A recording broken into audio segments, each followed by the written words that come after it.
जय माता दी। राधे राधे। आइए सुनते हैं दशा माता व्रत की प्रमाणिक कथा। दशा माता के कोप से बचाएगी यह पौराणिक कथा। कथा के अनुसार प्राचीन समय में राजा नल और दमयंती रानी सुखपूर्वक राज्य करते थे। उनके 2 पुत्र थे। उनके राज्य में प्रजा सुखी और संपन्न थी। एक दिन की बात है कि उस दिन होली दशा थी। एक ब्राह्मणी राजमहल में आई और रानी से कहा, दशा का डोरा ले लो। बीच में दासी बोली, हाँ रानी साहिबा, आज के दिन सभी सुहागिन महिलाएं दशा माता का पूजन और व्रत करती हैं तथा इस डोरे की पूजा करके गले में बांधती हैं, जिससे अपने घर में सुख समृद्धि आती है। अतः रानी ने ब्राह्मणी से डोरा ले लिया और विधि अनुसार पूजन करके गले में बांध दिया। कुछ दिनों के बाद राजा नल ने दमयंती के गले में डोरा बंधा हुआ देखा। राजा ने पूछा, इतने सोने के गहने पहनने के बाद भी आपने यह डोरा क्यों पहना है? रानी कुछ कहती, इसके पहले ही राजा ने डोरे को तोड़कर जमीन पर फेंक दिया। रानी ने उस डोरे को जमीन से उठा लिया और राजा से कहा, यह तो दशा माता का डोरा था, आपने उनका अपमान करके अच्छा नहीं किया। जब रात्रि में राजा सो रहे थे तब दशा माता स्वप्न में बुढ़िया के रूप में आई और राजा से कहा, हे राजा, तेरी अच्छी दशा जा रही है और बुरी दशा आ रही है। तूने मेरा अपमान करके अच्छा नहीं किया। ऐसा कहकर दशा माता अंतर ध्यान हो गई। अब जैसे तैसे दिन बीतते गए। वैसी कुछ ही दिनों में राजा के ठाट बाट, हाथी घोड़े, लाव लश्कर, धन धान्य, सुख शांति सब कुछ नष्ट होने लगे। अब तो भूखे मरने के समय तक आ गया। एक दिन राजा ने दमयंती से कहा, तुम अपने दोनों बच्चों को लेकर अपने मायके चली जाओ। रानी ने कहा, मैं आपको छोड़कर कहीं नहीं जाऊंगी। जिस प्रकार आप रहेंगे उसी प्रकार मैं भी आपके साथ रहूंगी। तब राजा ने कहा, अपने देश को छोड़कर दूसरे देश में चलें, वहाँ जो भी काम मिल जाएगा वही काम कर लेंगे। इस प्रकार नल दमयंती अपने देश को छोड़कर चले गए। चलते चलते रास्ते में भील राजा का महल दिखाई दिया। वहाँ राजा ने अपने दोनों बच्चों को अमानत के तौर पर छोड़ दिया। आगे चले तो रास्ते में राजा के मित्र का गांव आया। राजा ने रानी से कहा, चलो हमारे मित्र के घर चलें। मित्र के घर पहुंचने पर उनका खूब आदर सत्कार हुआ और पकवान बनाकर भोजन कराया। मित्र ने अपने शयन कक्ष में सुलाया। उसी कमरे में मोर की आकृति की खूंटी पर मित्र की पत्नी का हीरो जड़ा कीमती हार टंगा था। मध्य रात्रि में रानी की नींद खुली तो उन्होंने देखा कि वह बेजान खूंटी हार को निगल रही है। यह देखकर रानी ने तुरंत राजा को जगाकर दिखाया और दोनों ने विचार किया कि सुबह होने पर मित्र के पूछने पर क्या जवाब देंगे। अतः यहाँ से इसी समय चले जाना चाहिए। राजा रानी दोनों रात्रि को ही वहाँ से चल दिए। सुबह होने पर मित्र की पत्नी ने खूंटी पर अपना हार देखा। हार वहाँ नहीं था। तब उसने अपने पति से कहा, तुम्हारे मित्र कैसे हैं जो मेरा हार चुराकर रात्रि में ही भाग गए? मित्र ने अपनी पत्नी को समझाया कि मेरा मित्र कदापि ऐसा नहीं कर सकता। धीरज रखो, कृपया उसे चोर मत कहो। आगे चलने पर राजा नल की बहन का गांव आया। राजा ने बहन के घर खबर पहुंचाई कि तुम्हारे भाई भौजाई आए हैं। खबर देने वाले से बहन ने पूछा, उनके हाल चाल कैसे हैं? वह बोला, दोनों अकेले हैं, पैदल ही आए हैं तथा वे दुखी हाल में हैं। इतनी बात सुनकर बहन थाली में कांदा रोटी रखकर भैया भाभी से मिलने आई। राजा ने तो अपने हिस्से का खा लिया, परंतु रानी ने जमीन में गाड़ दिया। चलते चलते एक नदी मिली। राजा ने नदी में से मछलियां निकालकर रानी से कहा, तुम इन मछलियों को भूजो, मैं गांव में से परोसा लेकर आता हूँ।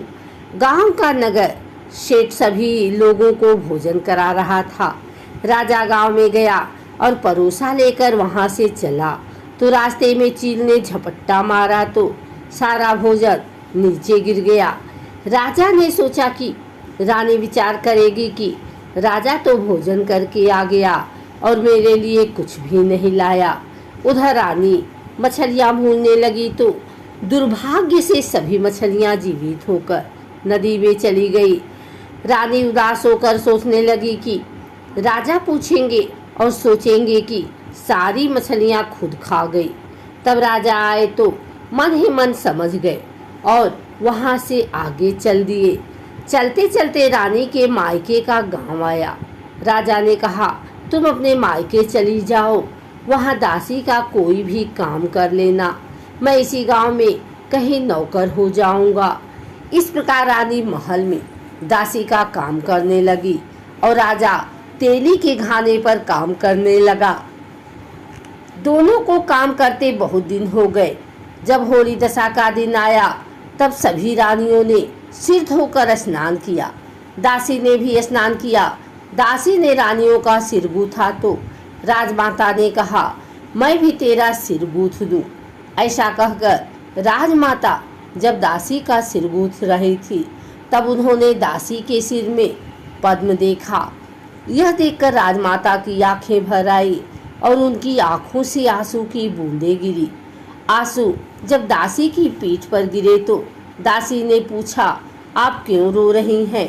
राजमाता ने कहा, तेरे जैसी मेरी भी बेटी है जिसके सिर में भी पद्म था, तेरे सिर में भी पद्म है। यह देखकर मुझे उसकी याद आ गई। तब दासी ने कहा, मैं ही आपकी बेटी हूँ, दशा माता के कोप से मेरे बुरे दिन चल रहे हैं, इसलिए यहाँ चली आई। माता ने कहा, बेटी तूने यह बात हमसे क्यों छिपाई? दासी ने कहा, माँ मैं सब कुछ बता देती तो मेरे बुरे दिन नहीं कटते। आज मैं दशा माता का व्रत करूँगी तथा उनसे गलती की क्षमा याचना करूँगी। अब तो राजमाता ने बेटी से पूछा, हमारे जमाई राजा कहाँ हैं? बेटी बोली, वे इसी गांव में किसी तेली के घर काम कर रहे हैं। अब गांव में उनकी खोज कराई गई और उन्हें महल में लेकर आए।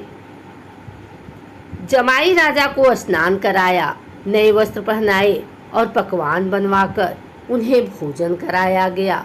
अब दशा माता के आशीर्वाद से राजा नल और दमयंती के अच्छे दिन लौट आए। कुछ दिन वहीं बिताने के बाद अपने राज्य जाने को कहा। दमयंती के पिता ने खूब सारा धन लाव लश्कर, हाथी घोड़े आदि देकर बेटी जमाई को विदा किया।